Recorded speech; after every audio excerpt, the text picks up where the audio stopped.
The mountains are awake. They remember every step. Listen or be remembered. My name's Daniel Greyfeather, and I've been a ranger in the Blue Ridge Mountains long enough to know when something isn't right. Out here, the line between natural and unnatural can get thin, real thin, and when it does, you have to be careful where you step and what you look at for too long. It was late October when I found that camp. The air was brittle with the first hints of winter, and the sun had already dipped behind the ridges, leaving the forest in that in-between light, the kind that makes shadows stretch into shapes they don't belong in. I was wrapping up a late patrol, checking the outer stretches of a trail system that had been closed for maintenance.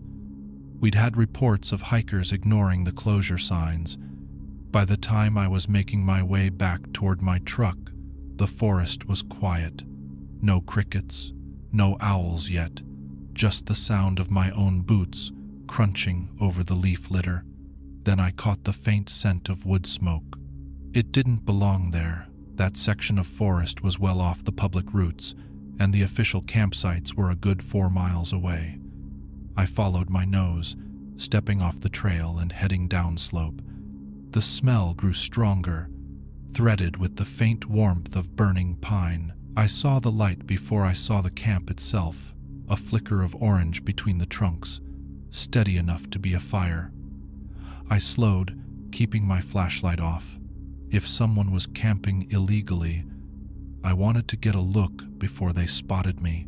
The clearing opened up suddenly, the trees giving way to a rough circle of trampled earth. In the center, a small fire burned low, its flames licking weakly at a pile of half-charred logs. Around it, 3 camp chairs sat empty. A cooler lay on its side, its lid open, contents spilled into the dirt. A backpack lay unzipped, one of its straps torn, but no people. I called out, my voice carrying into the stillness. "Park ranger, anybody here?" Nothing answered. I stepped closer, scanning the ground with my light. There were footprints in the dirt around the fire boot prints, maybe 3 different sizes. They all faced inward, toward the flames. None led away. That was the first thing that made my stomach tighten. The second was the way the fire behaved. As I walked toward it, the flames shrank. Not just because they were dying, it was like the fire was reacting to me, pulling back from my approach. When I stopped, they flared just slightly, like they'd taken a breath. I crouched, feeling the heat on my face. It was warm enough, but it didn't match the size of the flames I was looking at. Something was off. From the edge of the clearing, I heard a soft rustle. I stood slowly, turning my head toward the sound. Beyond the reach of the firelight, the trees pressed close, their trunks black in the dimness. Something was standing between them, not moving. Just there. A person, maybe? No, not quite. The outline was human, but blurry, like looking at someone through heat haze, except the air was cold. I took 1 step toward it. It didn't move. The flames behind me guttered.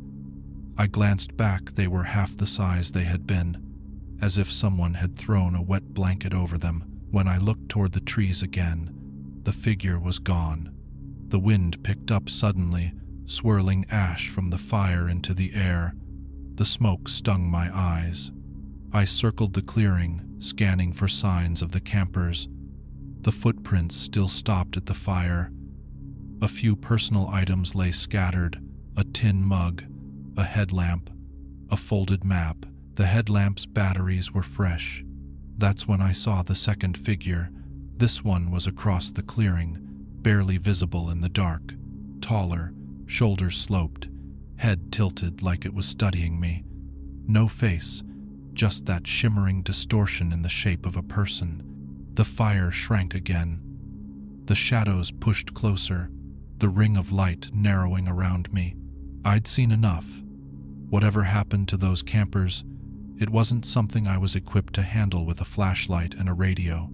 I took a slow step back toward the path I'd come from, keeping my eyes on the figure. The flames dropped to embers, and in the half-darkness between the last glow of the fire and the first black wall of forest, I saw more of them, shapes in every gap between the trees, dozens. The temperature fell sharply. My breath steamed in front of me. I didn't run, not yet. I kept walking, counting each step. The moment I crossed into the tree line, the fire went out entirely behind me. I didn't look back. It was another 15 minutes before I reached the trail.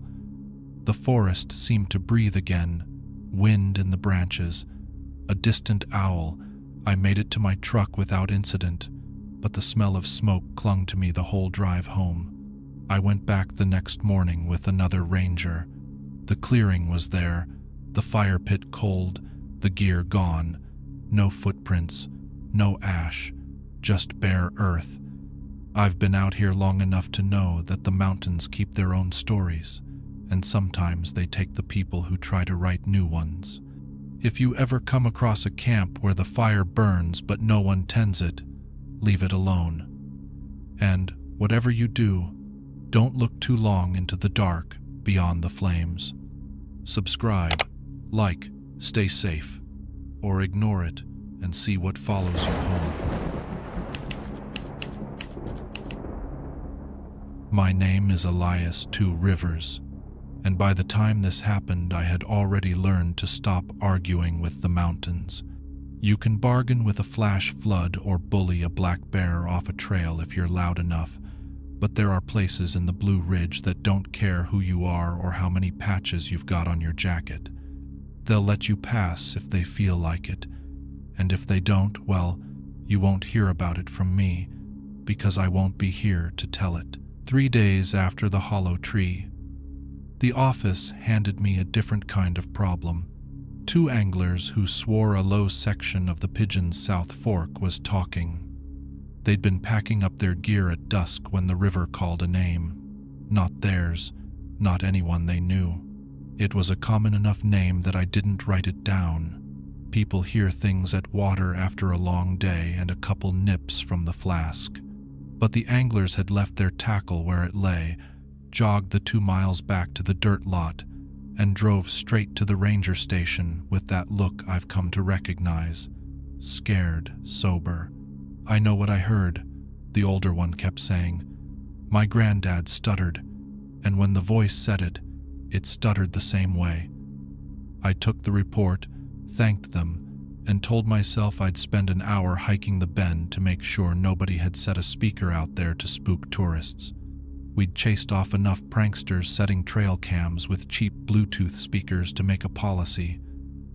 But as I packed my vest map, radio, a small flow meter I'd borrowed from a hydrology project, plus the little leather pouch of cedar and the bead my grandfather made, I felt that same pressure behind the eyes I'd had walking down toward the black gum. Not dread, not quite. Just the sense that an old house had closed one door and opened another, and either way I was going inside. The trail followed the river high for a while. A knife edge cut into the side of laurel-choked slope. Yellow leaves skittered under my boots. The sky had that pale winter look even though it was early November, and every time the wind shifted I smelled cold stone and water.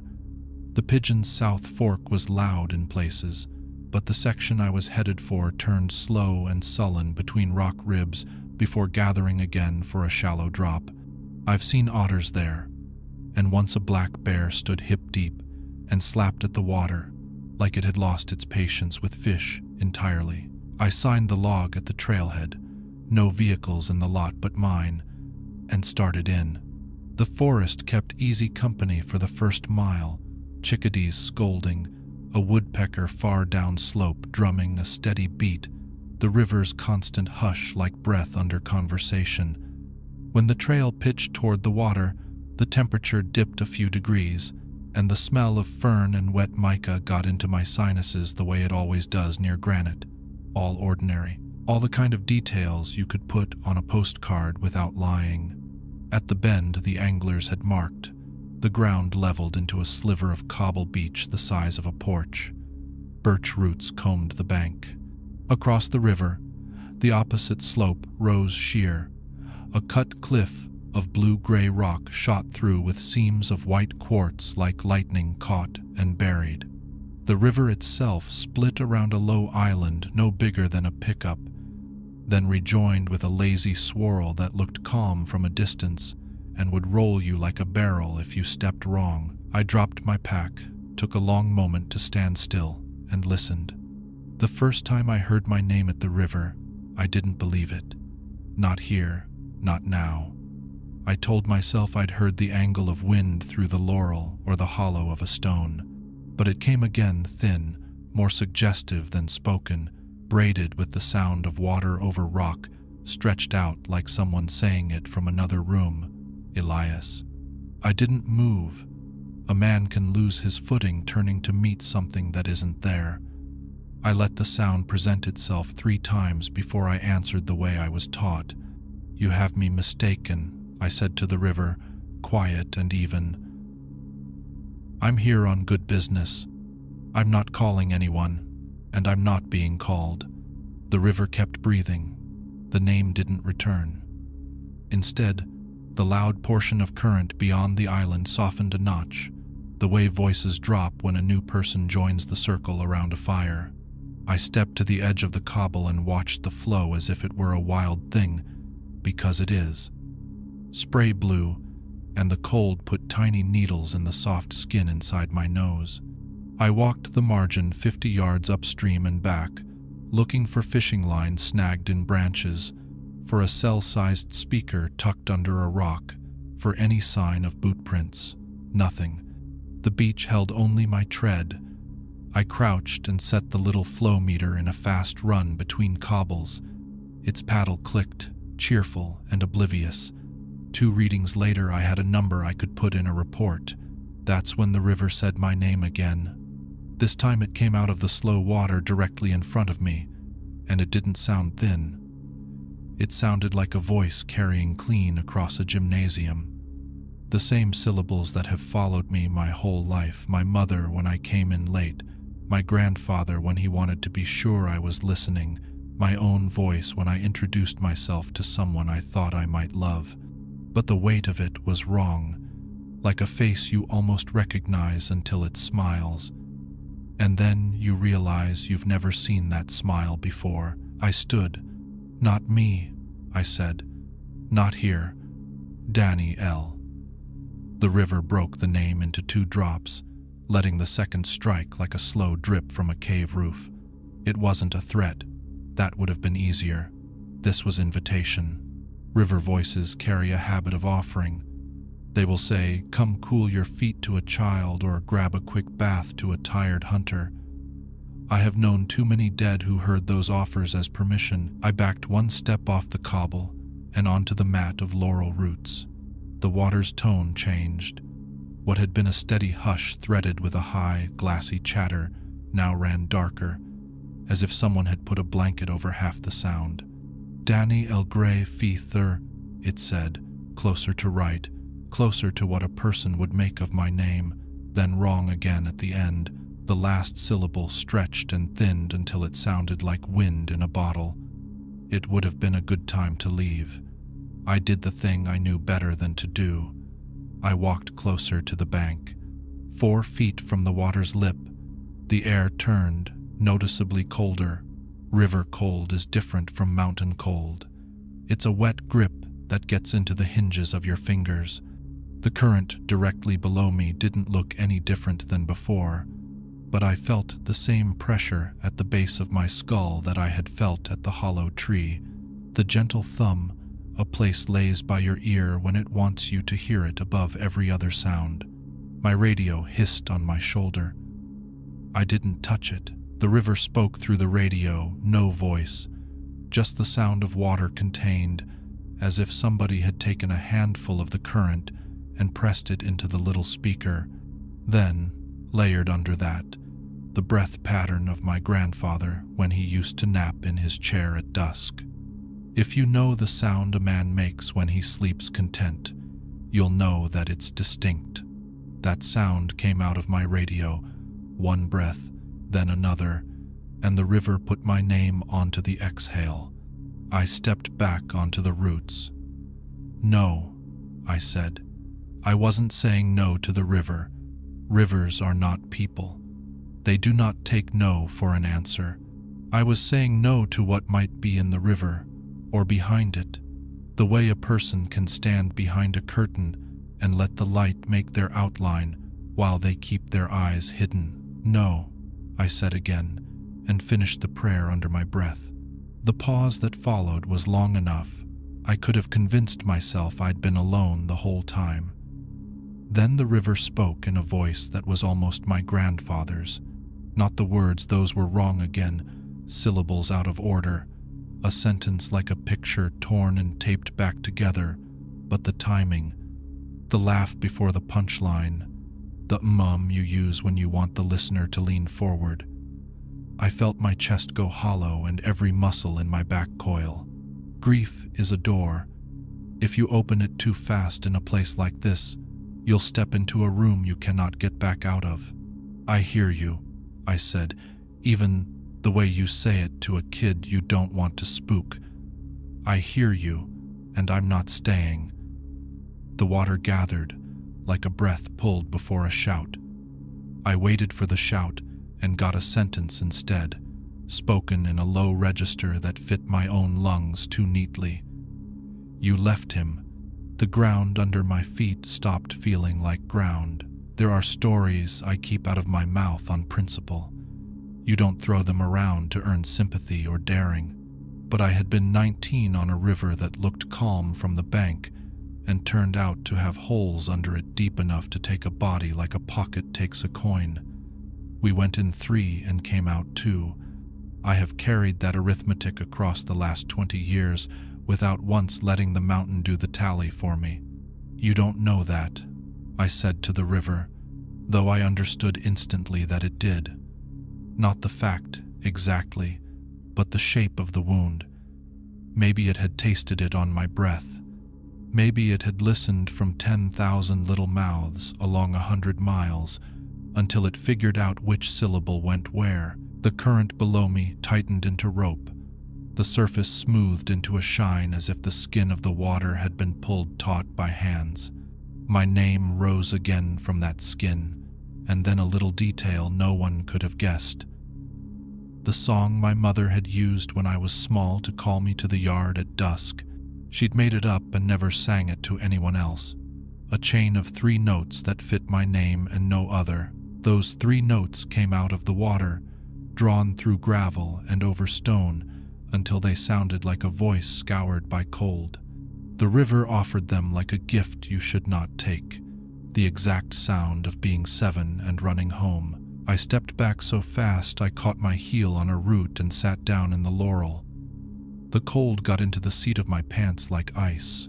I let the shock do what it was supposed to do, bring me back into my body, into this moment, into the map and the radio and the fact that I was here to write a report and leave, not to pair open old rooms with wet hands. The river didn't push. That surprised me more than if it had reared up. It repeated the 3 notes, then my name, then the words "you left him," then a handful of other tidbits gathered from a life spent near these ridges. The color of the row house where I'd lived in Asheville at 26.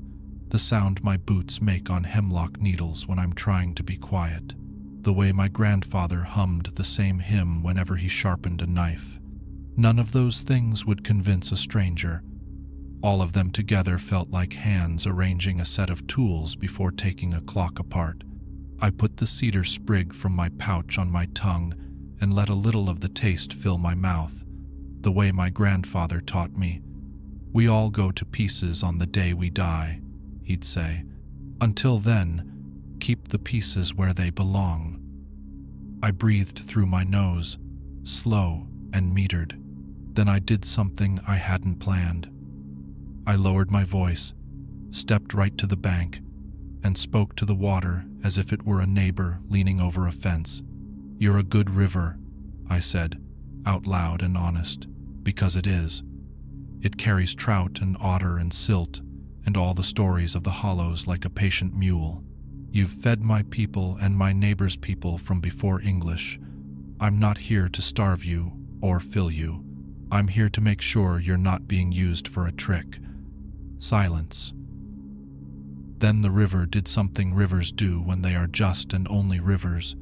It rose a hair on the rock beyond the island and dropped over the lip with a louder sound.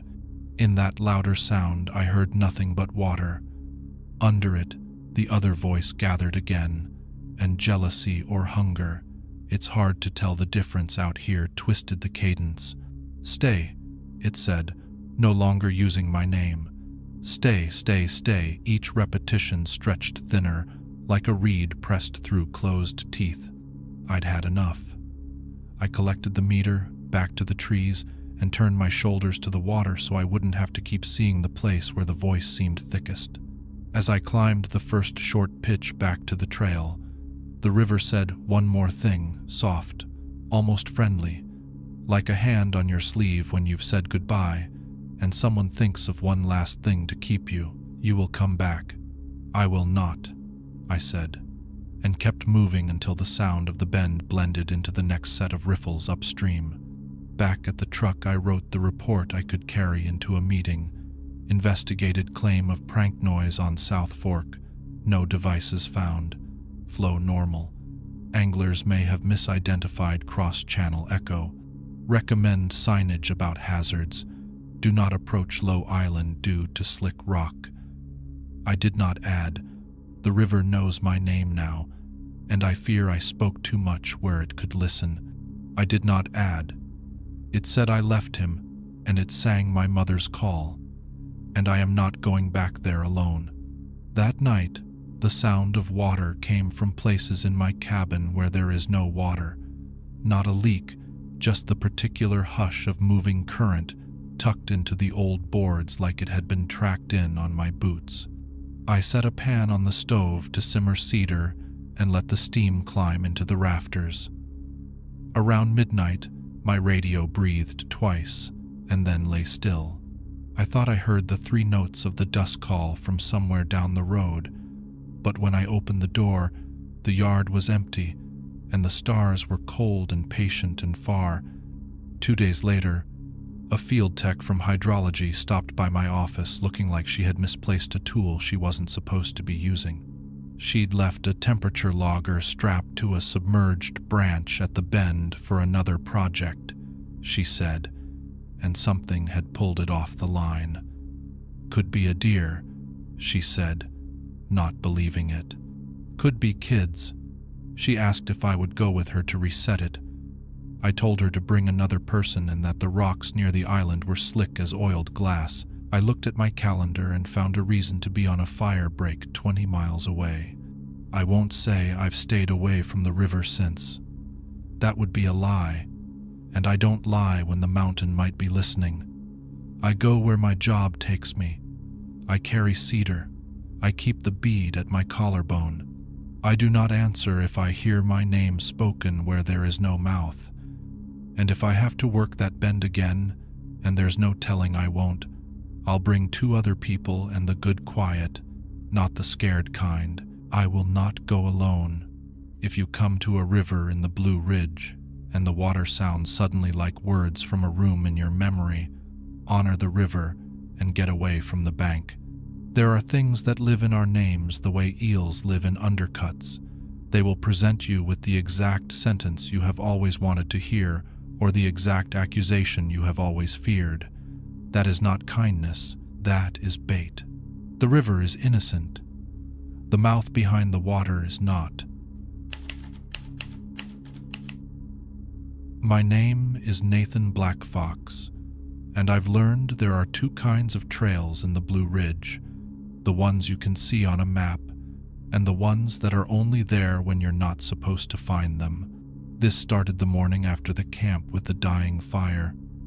I woke in my cabin with that old cedar smoke still in my hair and a weight in my chest that felt like I'd carried somebody else's fear home in my pack.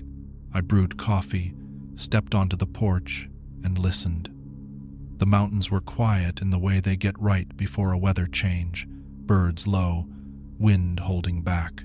My grandfather would have said the ridges were keeping their tongues between their teeth. Not a warning, just not a welcome.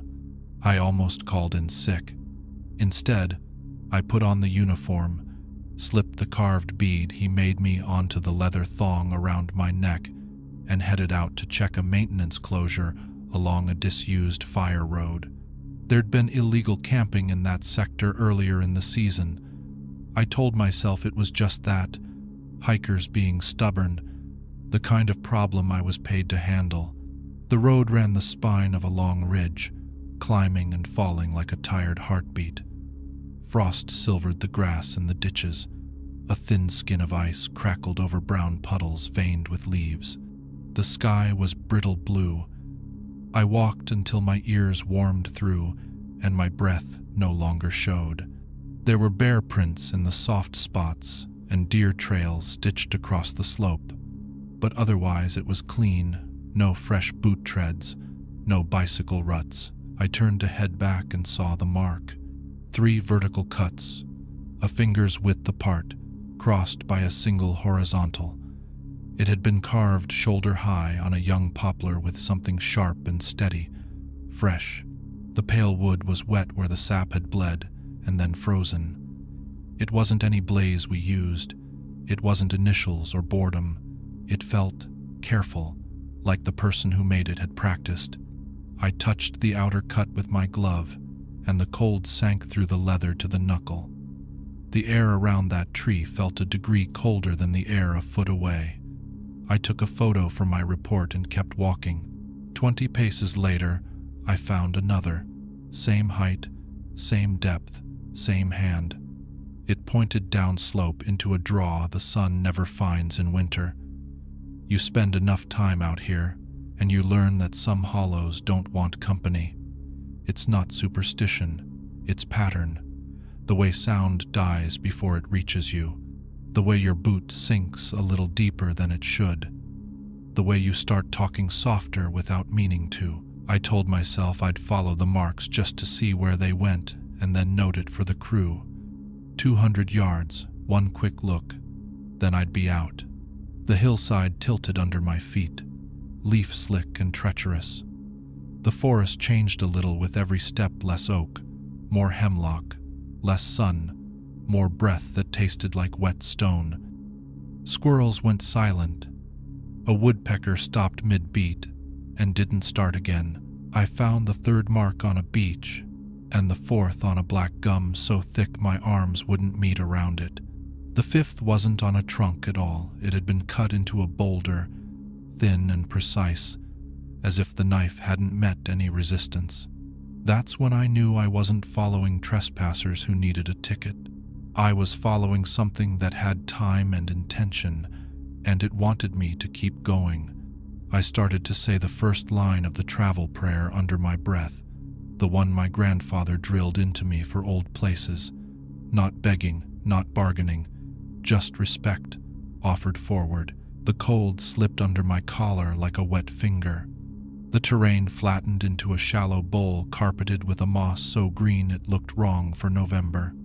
The canopy above was knotted tight enough to steal the day. The center of the bowl was bare. Nothing grew there except a single black gum tree. It was the biggest I've ever seen in these mountains, and it made the others around it look like children standing with their backs against the wall. The bark was dark as char and ridged like armor. 2 feet off the ground, the trunk opened into a hollow as tall as my chest and wide enough to crawl into if you were the kind of fool who ignores the feeling of your scalp tightening. I raised my flashlight and sent a beam into the opening. It didn't go anywhere. The light just stopped, as if the beam had hit a surface that wasn't there.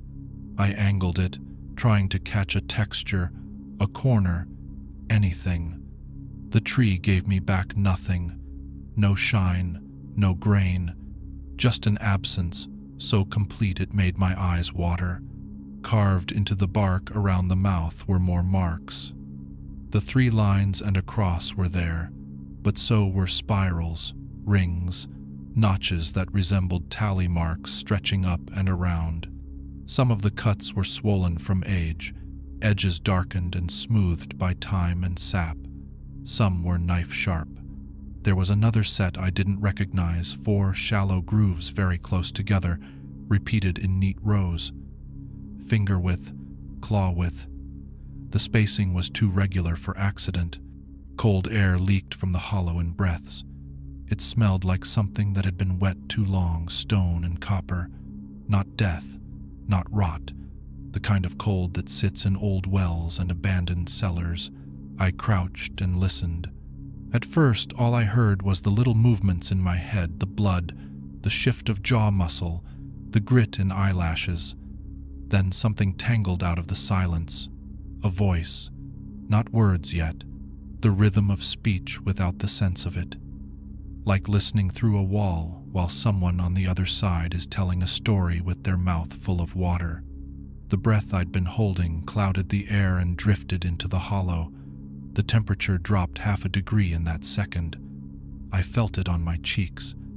I set my palm flat against the bark, just to the left of the opening, and felt a deep thrum, far below the wood, as if the tree were rooted into something that had its own slow pulse. Trees move water. Trees have music. I know how a living trunk feels under the hand in May when the sap runs. This was not that. This was a presence that didn't care about seasons. I circled the base, careful not to step where other feet might have stepped. On the far side, the moss was disturbed in a narrow shape, 3 impressions wide, bare prints. Human, if the person's toes had learned to forget they ever spread. The length was wrong, longer than mine by 1/2 a hand, narrower than any wide boot I've seen, no splay, no heel. They came out of the hollow and stopped 2 strides from the bark, like the walker had decided it no longer needed to press into the world. I crouched and put my hand down to measure. The soil was cold, not winter cold, deep cold, the kind that lives under lakes after ice out. The print's edges were crisp. Whatever had made it had done so recently enough that the moss hadn't had time to rise back up. That was the exact moment I heard the knock. 3 slow raps from inside the hollow. Not sharp, not wood on wood, a resonant sound that traveled into the ground and up through my knees. Between the second and third, something inside inhaled. The whispers untangled themselves into something closer to speech and then broke again. Another knock. The hair on my arms lifted under 2 layers of clothing. I straightened and didn't look into the opening. I'd learned that much, at least. If a place wants you to put your face where it's dark, make it come to you. I stood still long enough for the cold to find ways under my jacket. The voices kept rising and falling. Every few seconds, the beam from my flashlight stuttered, not a failing battery flicker, but a sudden dimming like a hand had passed over the lens from the inside. I said my name aloud like an idiot, as if that would make the woods remember whose feet they'd allowed. Nathan Blackfox, coming through, not taking anything. It felt weak on my tongue, but my grandfather always said, say it anyway. The old places don't need you to be brave, they need you to be clear. The hollow answered in my own voice, Nathan. It wasn't an echo. The shape of the word was mine, but the weight was wrong. Like someone had recorded me speaking in a room full of water and was playing it back 1 room over. It spoke again, lengthening the last syllable until it thinned out into a whistle I felt in my molars. I stepped backward, 1 foot and then the other, keeping my eyes on the bark, not the opening. The urge to lean in was strong. That surprised me. It wasn't fascination. It was the exact compulsion you get when you hear your own name at a crowded party. Your head turns before you decide to turn it. Something older than choice. I fought it like I was holding an eager dog against the leash. Nathan, the hollow insisted. Then, softer, a string of phrases in my grandfather's cadence. Not the words, those were scrambled, syllables swapped like someone trying to assemble a puzzle. But the rhythm was his. The way he told stories on winter nights. right down to the chuckle he used when he pretended not to remember a name. My throat clenched so hard I had to swallow twice to get air. Grief is a door. You have to keep it closed in places like this, or anything can walk through it. I kept backing toward the rim of the bowl. The trees on the edge leaned in just a suggestion, just enough to make the clearing feel smaller. I found the first pop of sunlight on my shoulder like a hand. I don't remember the next dozen steps. I came to myself, pressing my shoulder to a hemlock 30 yards upslope, breathing shallow, light-headed the way you get at altitude, even though I hadn't climbed more than a story. The world outside the bowl looked normal in the way a stage looks like a house until you realize the walls are only 10 feet deep. Sound returned. A titmouse scolded me from a branch. The wind pushed leaves across the ground. I turned to leave. "Nathan," the hollow called, and this time my radio hissed on my chest, strapped dead since last night, crackled and repeated it with a little static around the edges. I didn't touch the radio. I didn't touch anything. I made it up the slope slower than I wanted, because haste on slick leaves breaks ankles, and I wanted both of mine. Twice I had the sense the ground under the top layer of soil had gone soft, like a loaf not fully baked. Both times I shifted my weight to another root and felt the earth ease back into place like something had slid its shoulder away from under me. By the time I found the fire road again, I was sweating through my shirt despite the cold. The bead against my chest felt warm. I took it in my fist and held it hard enough to print the little notches into my palm. I walked without looking behind me until the ridge straightened out and the road widened. Only then did I stop to drink from my canteen and write the minimum that would make sense in a report. Unidentified carvings off FR62, cold pocket, avoid solo entry, recommend signage, and survey with 2-person team. I didn't add what I knew the words wouldn't hold, and a prayer, and whatever you bring for luck, and someone who still remembers the old songs enough to hum, and a cut piece of cedar to burn if you must look in. I thought that was the end of it. I would talk around the edges of the site with my supervisor, make it sound like a hazard we could manage with closure tape and a good stern sign. I'd argue we should leave it alone. We are often at our best when we choose not to fix what isn't ours. That night in my cabin, I burned cedar and put salt across the threshold and the windowsill. Not a cure, just a line. The older rangers tease me for that kind of thing when they think I won't mind. The younger ones do it too, and pretend it's a podcast they listen to. I don't care why you do it. I care that you remember to close the doors you open. I fell asleep with the bead in my fist and woke just after 2 with the room feeling smaller by half. The fire in the stove had settled to coals, the kind that throw a low red light on the ceiling. My radio clicked to life on the chair. No voice came through, just the sound of moving air, the same wet, steady inhale I'd heard pressed into the bark. I sat up slow. The room was cold, the kind of cold that starts at your ankles and works up. The carved bead felt slick in my palm, though my hand was dry. The radio breathed again. "Nathan," it said in my voice, and then, in my grandfather's cadence, words out of order, just the rhythm, a story peeled away from its meaning. "Not here," I said, low. "Not in my house." The radio's red light went out mid-syllable. The stove sighed. Outside, a wind I didn't feel anywhere else slid past the eaves. I burned a little more cedar and sat until that inside-out pressure eased off my ribs.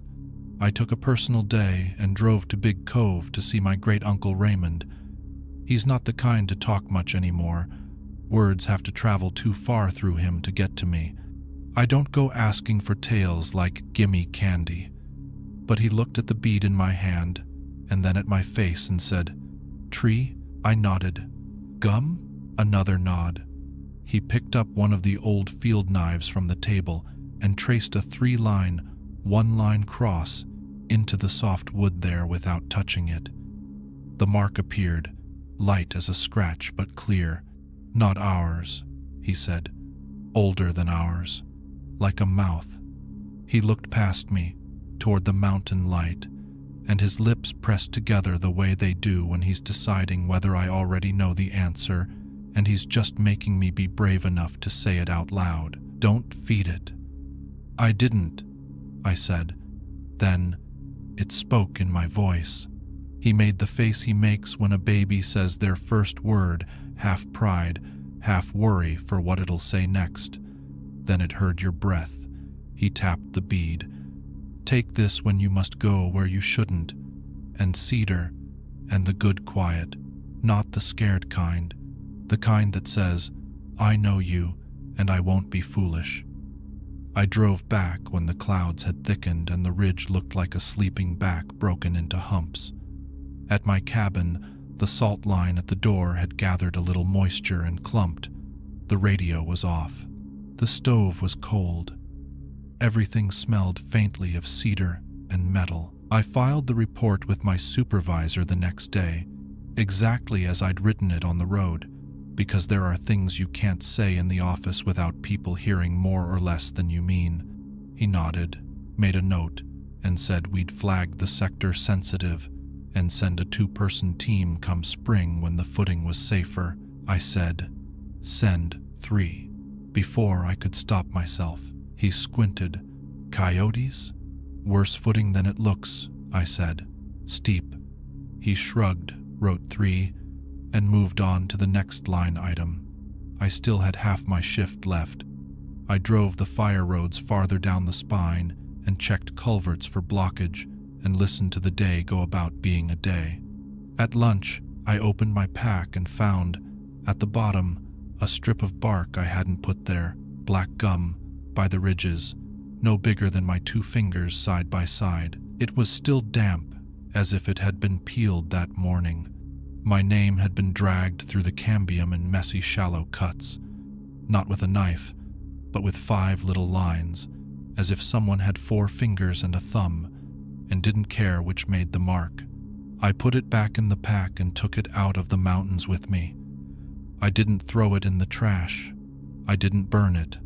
It sat on my porch in a dish with water and salt for a week until the water evaporated and the salt crusted over it, and I felt nothing in the air when I walked by. Then I buried it under a hemlock that has stood longer than the road has been a road. Some places in these mountains watch how you behave long before they decide whether to let you pass. The hollow tree is one of those places. If you go, it will listen. If you speak, it will learn. If you breathe too close, it will remember you and try your name on its tongue. So here is my warning, clean and plain. If you are walking a ridge in the Blue Ridge and you find a trail of careful marks carved into bark you didn't touch, and the air gets colder where the light turns green, and you come to a black gum with a mouth cut into it, do not lean in. Do not put your head where the dark is. Do not answer when it uses your voice. Back away, smooth and steady, with your breath held behind your teeth and your name held behind your tongue, because that tree isn't hollow, it's hungry. My name is Samuel Crow, and I've been working these mountains as a backcountry ranger for going on 12 years. Folks around here say I was born with moss in my hair and dirt under my nails, and they're not far off. My grandmother used to tell me the ridges remember who walks them with respect and who doesn't. Trouble is, sometimes the ridges remember you even when you wish they wouldn't. It was mid-June, thick and green, when I got the call about gunshots near the eastern boundary of the park.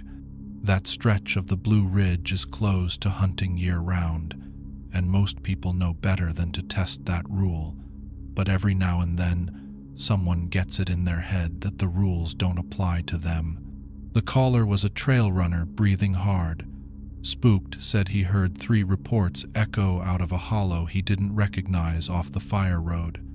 He hadn't seen anyone. He hadn't stuck around to ask. I parked at the end of the maintenance spur, slid the truck into park, and cut the engine. The heat rolled in. Late afternoon, shadows long, cicadas already winding up. I checked my gear radio, GPS, map, small first aid kit, 2 tourniquets, cedar bundle tied at my belt because I was raised by people who knew there are more kinds of bleeding than the kind that shows up red. I stepped out, air like a damp quilt. Gnats took an immediate liking to the salt on my neck. The only breeze I could count on came from the swing of my arms. The coordinates the runner had given me pointed toward a dip I'd never had much reason to visit. Unmarked game trail, a narrow ribbon of dirt stitched with deer prints and the faint drag of a turkey wing, led me down off the fire road into deeper shade. I passed a stand of old white oaks that had stood through more storms than I'd had birthdays. The ground went soft and springy underfoot, the smell of leaf rot and water rising. Somewhere, a pileated woodpecker rapped out a laugh and shut up fast, the way birds do when they realize they've said too much. The first thing I noticed when the trail opened was the ferns. They grew thick as brush, waist-high and heavy. Fronds tangled so tight they hid the ground. I've seen fern beds in these mountains that look like velvet carpeting, a forest floor, light and airy, easy to wade. This wasn't that. These were darker, waxed-looking, almost blue in the shade, a tone that made the other greens around them look wrong. Their smell was sharp and damp, like a storm had just rolled through and left everything wet to the marrow. I stopped at the edge, scanned for shell casings, cigarette butts, any sign of people. No boot prints, no fresh breaks in saplings, no obvious trail in or out that didn't belong to deer or bear. But the way the ferns near my shins leaned, just barely, made my scalp prickle. The second thing I noticed, stillness. Birds had been calling from the tree line on the approach, titmice scolding, a vireo repeating itself like a metronome. All quiet now. The silence felt shaped, not the lazy hush of a hot day. The kind that has a center. I stepped in. Sound changed immediately. My own footfalls came back to me muted, like the ground was absorbing the noise, eating it before it could echo. The air dropped a few degrees and got heavier. Fronds brushed my thighs and hips. I couldn't see more than a few feet ahead without the plants closing in again. I kept my light in my pocket. Daylight seeped through, green and strained as pond water. I took it slow, parted the fronds with my hands, looked for broken stems, bent ribs, any sign of someone forcing a path. The deeper I went, the more the green pressed in. Every direction looked the same, ferns and shadow, shadow and ferns. 1 step, 2, count them, gate your breathing, don't let the woods set the rhythm. That's when I heard it. At first I thought it was wind, a soft rustle, a whisper along the fronds, but there was no wind. The air was too thick and still for that.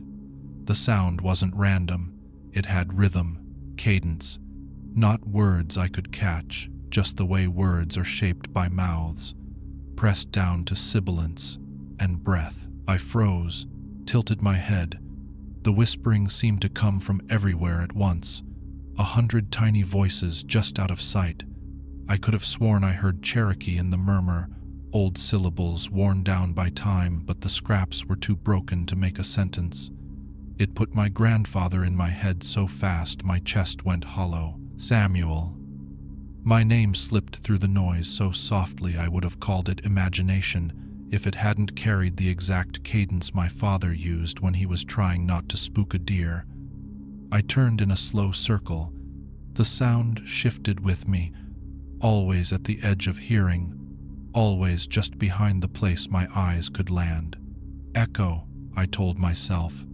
Trick of acoustics in a bowl like this, or some idiot hunter whispering in the brush.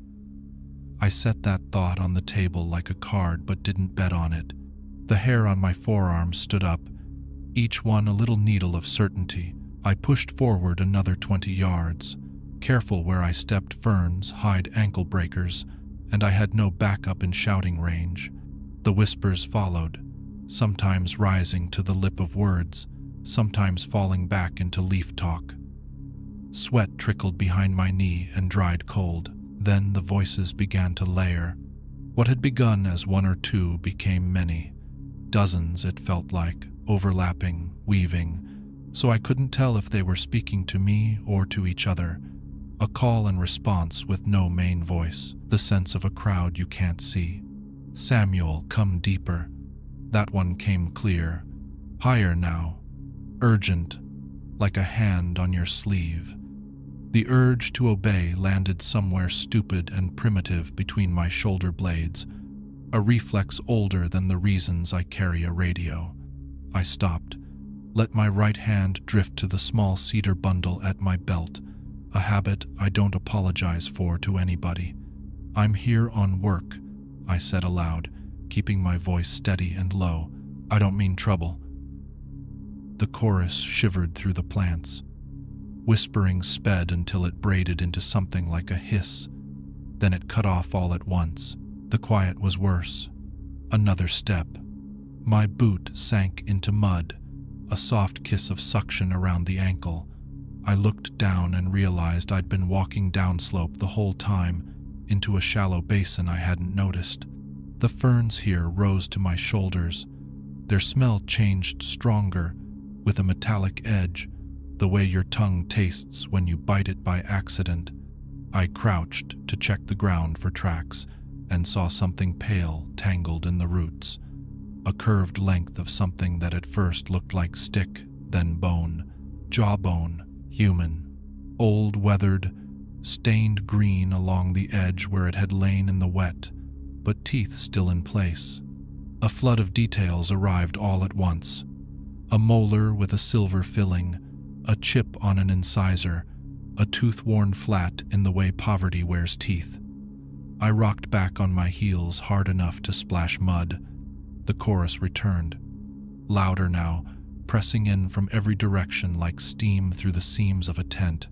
This time, they didn't say only my name. Words strung themselves together, broken English. Older Cherokee than I learned in school. "Stay, stay with us. We're still here." The voices didn't plead. They urged. Persuasion, practiced and smooth. I lifted the jawbone with 2 fingers through a handkerchief, old habit from too many scenes where a clean chain of custody means someone's mother gets to bury something, and set it back where I found it. Teeth aligned as they'd been. "I see you," I said, low. "I'm not here to take what belongs to you." The ferns ahead of me shifted without wind. Not a ripple through the bed, a deliberate lean. They made a path. A narrow, dark seam opened, leading downslope into thicker green. The shade beyond it looked wrong for daylight, blacker, as if the light couldn't find purchase there. Every instinct shouted, "Turn around." The air behind me had weight, though, a pressure that makes the back of your neck tight. I pulled the cedar from my belt and held it tight. My grandmother's prayer came easy after all these years, the words rounded by use, meant to give the living spine and the dead distance. The whispering voices hissed like I'd put a match near dry hair. For a second, 2 heartbeats. Maybe I saw faces between the fronds. Not clear, not enough to count. Pallor and hollows where eyes should be, impressions caught in shifting leaves. Gone when I blinked. I backed up, 1 foot, then the other, counting steps, keeping my center over my hips, because fear breaks ankles faster than rocks do. The ferns didn't close behind me. They stayed bent, watching. 1,000 little hands held open. When I cleared the edge of the hollow and stepped into open woods, sound returned like someone had lifted a lid. Birds burst into song as if they'd been paid to start on my cue. The air warmed a notch. The sweat on my neck felt like sweat again, not like a fever leaving. I stood there, chest working, the ferns a dark carpet in the afternoon sun. Wind stirred the leaves high in the oaks. Down in the hollow, not even the tips of the fronds moved. I wrapped orange flagging around a low branch and marked the coordinates, then walked out the way I'd come, not turning my back on the hollow until the ground rose enough that my calves burned. At the truck, I radioed in my location and my find, possible illegal activity site, human remains, requesting team return tomorrow, and didn't say anything about the voices. You learn fast which parts of your day report clean and which parts get you a wellness check you didn't ask for. That night, I woke twice with the sense that something was leaning over my bed.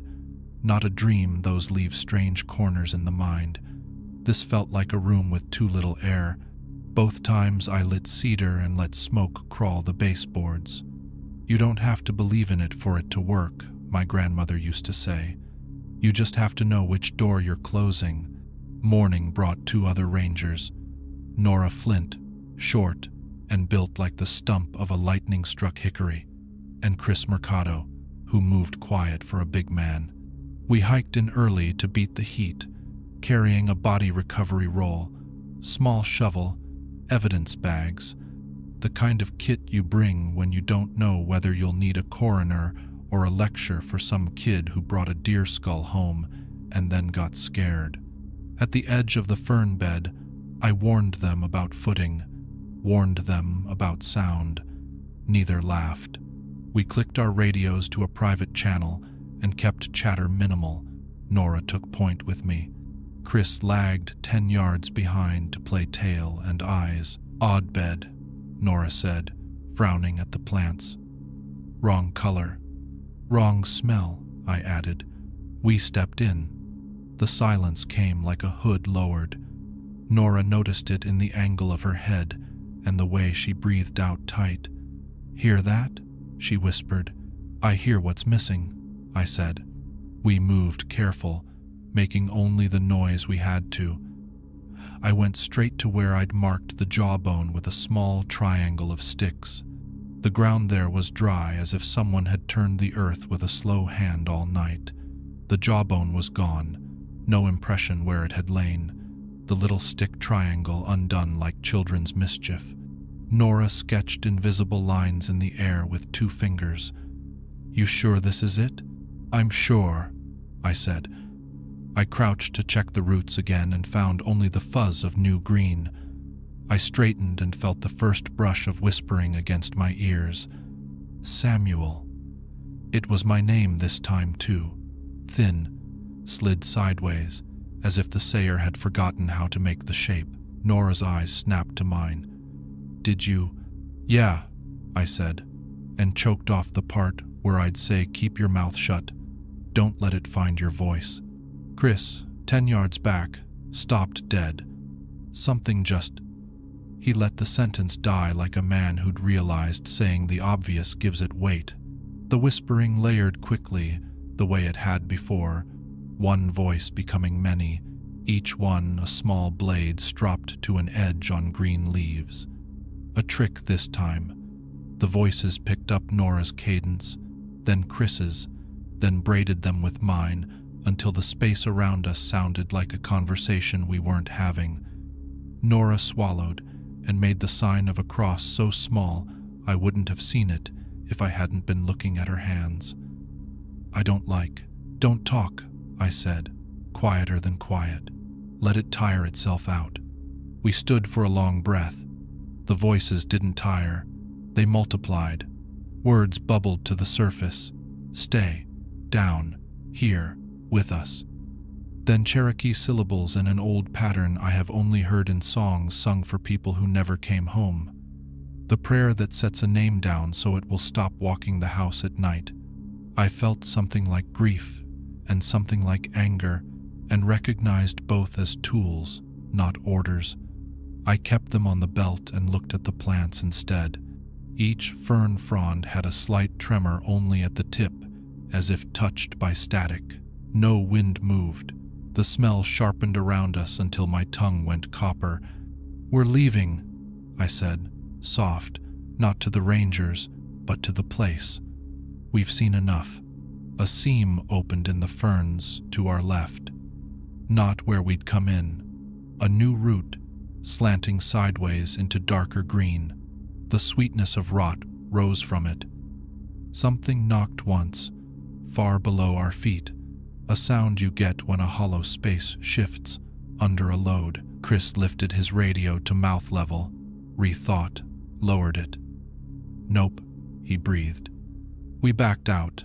Same steps we'd made in, reversed. The path we'd waded didn't close. It watched us leave. The whispering angled toward pleading, then fell into a smaller sound, like insect wings. When we found sunlight, it shut off like a switch. We stood under the oaks, 3 people who weren't going to say what they were thinking in the bright green of noon. The forest, back to itself, pretended not to notice us. "Report?" Nora asked, looking at me like I had invited them to a party that turned into a wake. "Gunshots were real," I said, "or something someone thought was gunshots. We've got no casings, no tracks. We had a possible human remain yesterday that isn't here now. The ground's been turned. I think this hollow holds on to what falls into it." "Sinkhole?" Chris asked, because it was the kind of question you ask so you don't ask the other one. "Maybe." I looked downslope into the green that looked like water you could drown in. "I don't want to send ground-penetrating radar in unless we really have to. That's a lot of equipment and a lot of people standing where I don't want people standing." "What do you want?" Nora asked, and there was more weight in it than policy. "A closure on the next update. Sensitive habitat. And a line in the briefing that says, 'No solo patrols within half a mile of this bowl.'" I hesitated, then added, "If something goes missing in there, it doesn't come back out in ways that let you hand it to a mother." We all stood with that for a minute. Then we hiked out, and the cicadas resumed their argument about the merits of heat. That night, I took the long way home, put miles between me and the hollow because distance feels like safety until the mountains remind you it isn't. In the truck, the smell of ferns clung to my sleeves. I rolled down the windows and let humid air do what it could. At home, I laid cedar on the stove and let it smolder down to ash while I sat on the floor with my back to the couch and the bead my grandmother carved pressed into my palm. The radio on the kitchen table clicked once at 2:11 a.m. and let out the sound of leaves rubbing together. Not static, not interference. Dry plants holding a conversation where there is no wind. It said my name in that not sound and then subsided. I slept on the couch. The dream I had wasn't a dream, just the feeling of standing in green that reaches higher than your shoulders and lowers when you breathe in, as if it wants your breath for itself. Over the next week, we logged 2 more calls from that quadrant. A pair of hikers who swore they heard children laughing where no children were. A botanist who found a ring of ferns pressed flat around a patch of bare ground and no prints leading in or out. I took those reports on paper and nodded the way a man does when he knows he can't keep the house from listing. I filed the closure request. It moved like closure requests do, slow, then all at once. Signs went up. Sensitive plant community. Area closed for restoration. It wasn't a lie. 3 days after the signs went in, I found a shell casing wedged in the roots of a beech 30 yards from the hollow's edge. 270 Winchester, copper-washed, clean, not weathered. I bagged it, logged the GPS, and stood there a long time, looking at the way the ferns seemed to bow toward the basin where they grew the thickest. It would be easy to say the voices belonged to the dead lost there, the ones who wandered in and never walked out. That would make a kind of sense. But I have learned these mountains are not required to make sense to me. What is true is this: something in that bowl learns how we sound and uses it. It knows our names when we oblige it. It doesn't plead, it invites. And once you have answered once, you'll keep hearing the invitation in other leaves. If you ever find yourself in a patch of ferns so thick you can't see the ground, and the air goes cool without wind, and you hear your name shaped out of the rasp of fronds, don't be brave, don't be curious, don't follow the path the green opens for you. Back away. Keep your breath in your chest and your name behind your teeth. Those voices aren't trying to help you, they're trying to keep you. My name's Matthew Crow, and I've been a park ranger in the Blue Ridge for a little over a decade now. Long enough to know the lay of the land like the back of my hand. I can tell you where every ridgeline dips, where the rivers cut deep, where you can see clear to the horizon if you catch the light just right. I've worked the same sectors so many times that I can walk certain trails blindfolded and tell you exactly where I am just by the smell of the air or the feel of the ground under my boots. So when I saw a ridge I didn't recognize, I knew something was wrong. It was late afternoon, sun leaning low over the peaks, the sky streaked in that watercolor wash you only get before summer storms. I was at one of my favorite lookout points about 3 miles in from the ranger station, up a sloping trail most tourists ignore because it's too much work for too little payoff. The view isn't the postcard kind, it's quieter, more private.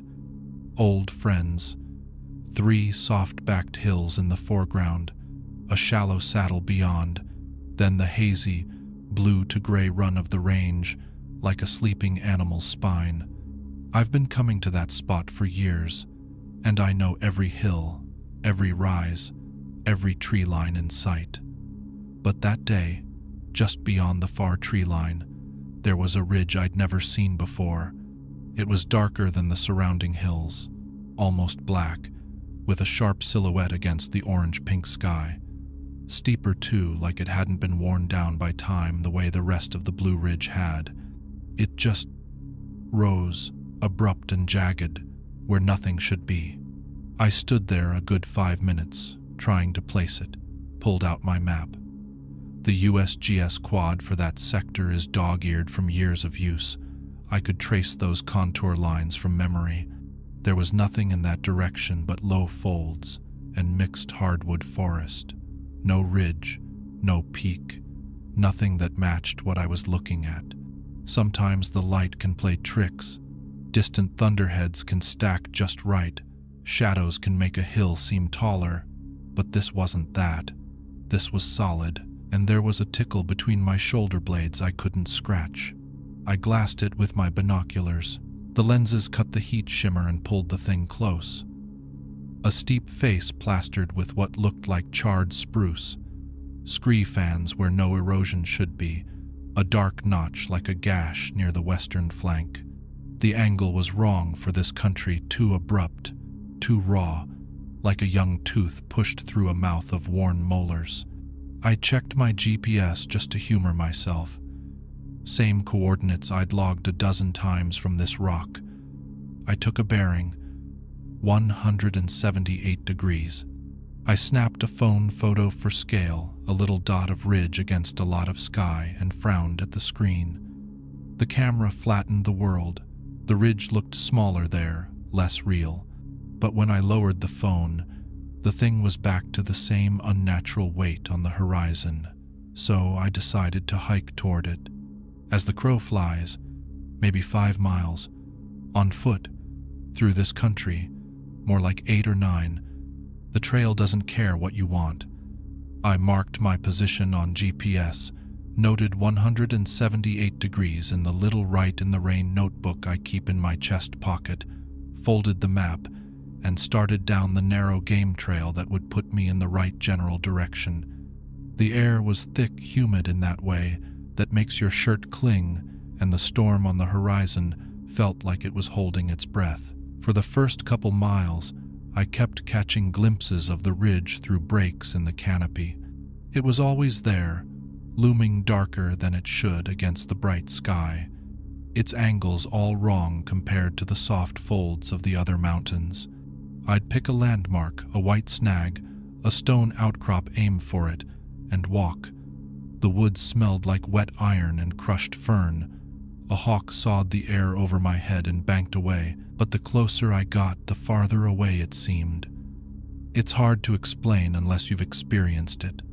I'd hike 20 minutes toward it, break into another clearing, and somehow it would still be just as far, like it had shifted back. Not subtle. A step change, the kind of mismatch that makes your stomach drop on a clear road in fog. I'd recheck bearing. 178 degrees. The ridge had crept left to 175 degrees without me changing course. I'd correct, and the next time I saw it, it would be at 183, like I'd walked past an open doorway that kept moving to the other wall. By the third time that happened, I slowed my pace. The forest here was older oak, beech, a hickory with bark like alligator hide wide enough it would take 2 men to encircle.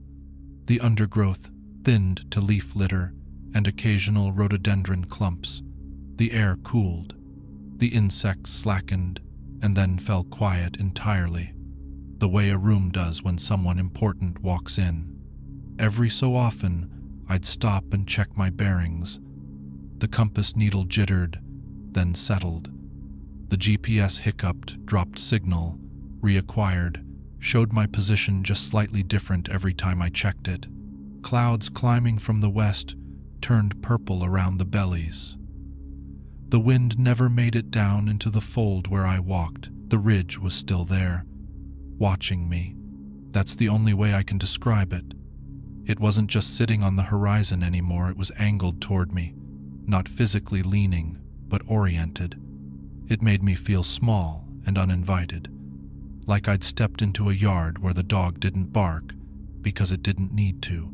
The trail curled along a drainage I didn't remember.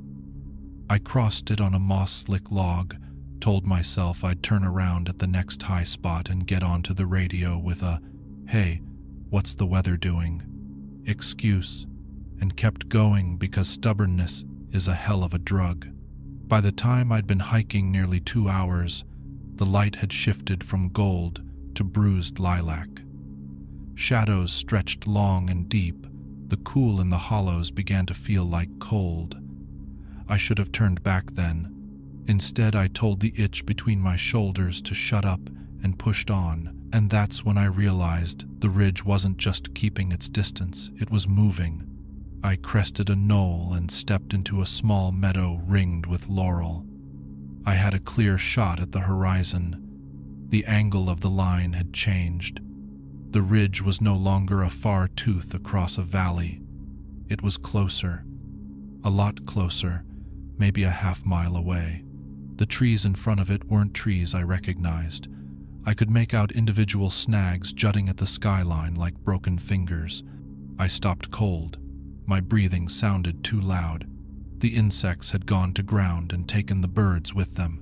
Even the far-off thunder seemed to hold its tongue. I took one step forward, like a man testing ice. The ridge swelled closer, not a trick of perspective. Closer. My brain threw a respectable fit, tried to square that with distance, slope, mild hypoxia, anything but all of it slid off.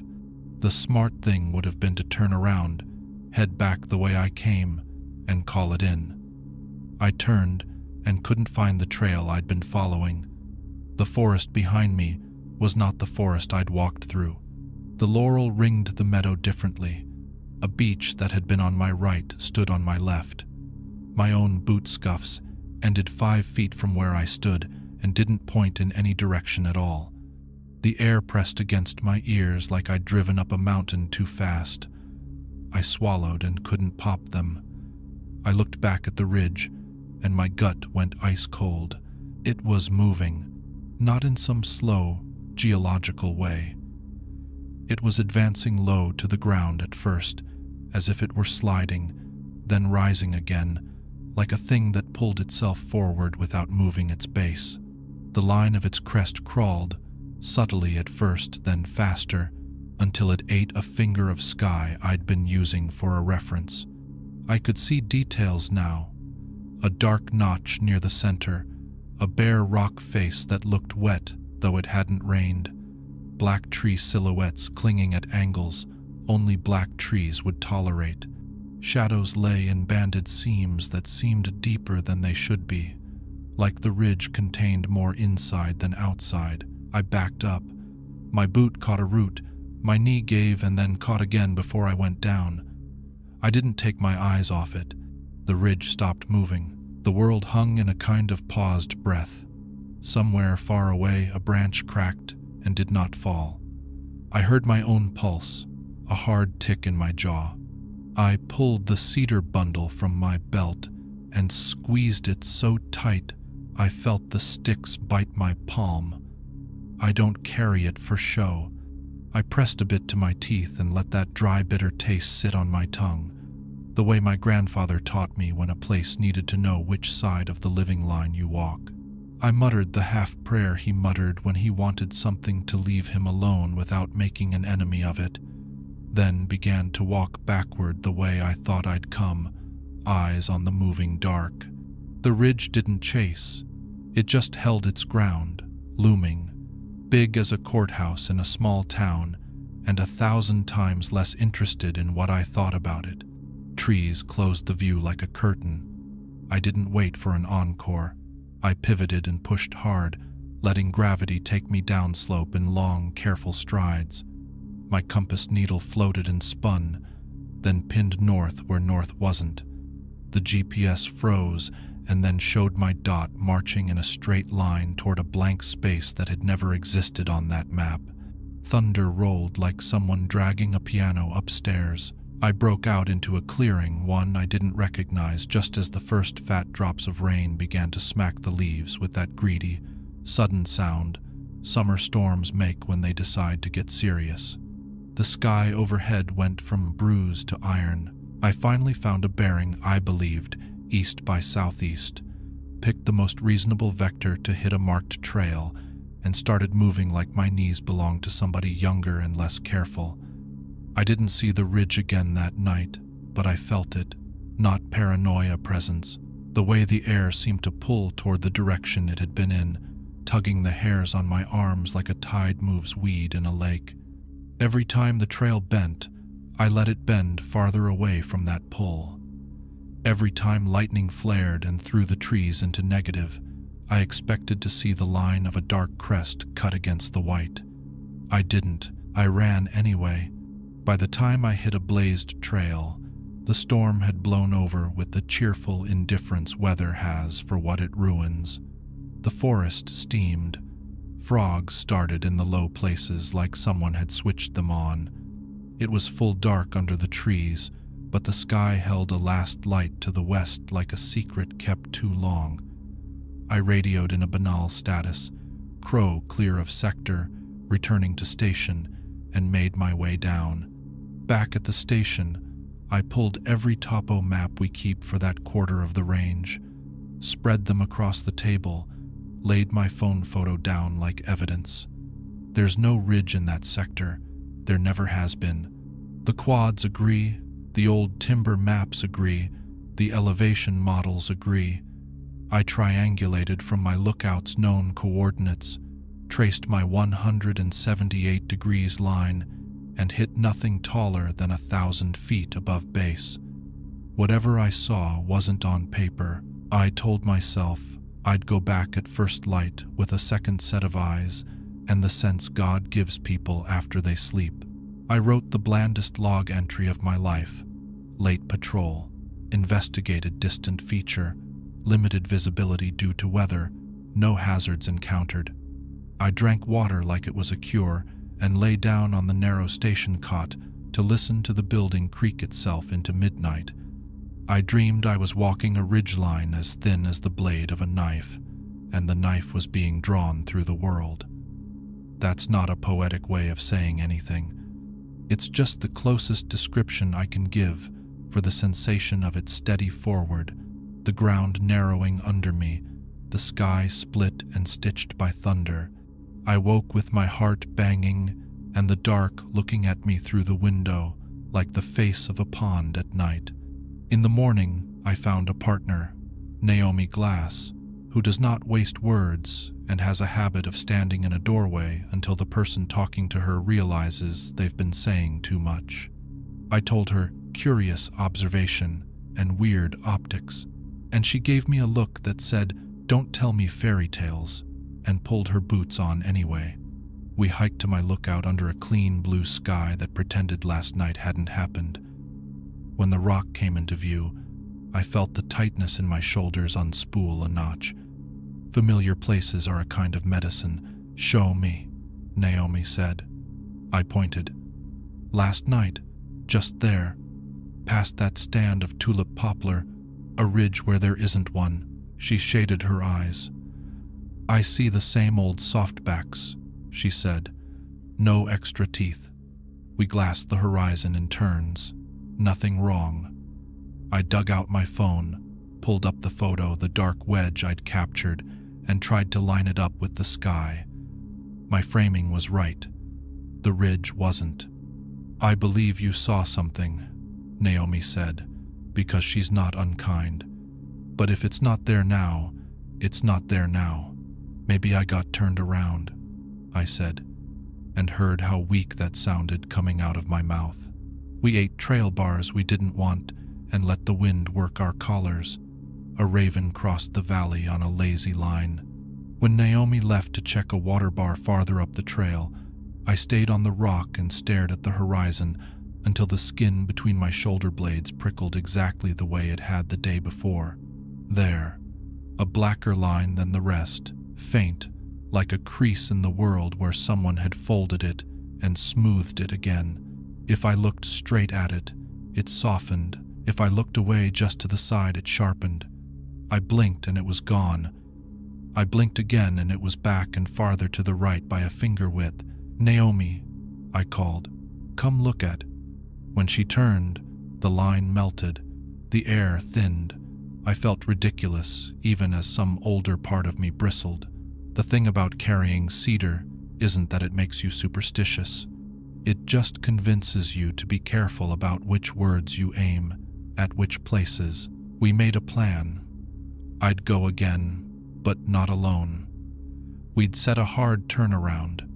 We'd mark our path with ribbon and GPS breadcrumbs. We'd treat it like a search pattern, even though we weren't searching for anything except the proof that men can be wrong about places they know too well. Naomi is not stubborn. She'll go 2 steps toward anything once, and will not take a 3rd step unless the first 2 deserved it. She set her palm flat on the rock like it was a counter before a bar fight. "If I say we're done," she said, "we're done." We started. The forest was the same and not the same. The trail I'd taken sloped the way I remembered, and yet my feet didn't land where I expected. We flagged turns with bands of high-vis orange until the woods looked like a party had come through without cleaning up. We reached the meadow ringed with laurel around the same hour as yesterday, though the light was different, bright and clean and almost medicinal. The meadow was smaller than I remembered, or it had been bigger last night. Or the laurel had shifted their ring inward by a foot, the way a group will lean toward the center of a story. "Hold up," Naomi said, and pointed to the ground where my boot scuffs had ended the day before. There was no sign of them. None. The bare patch where a man's heel had scuffed moss was now a tight knit of new green, like a wound knitting without scar.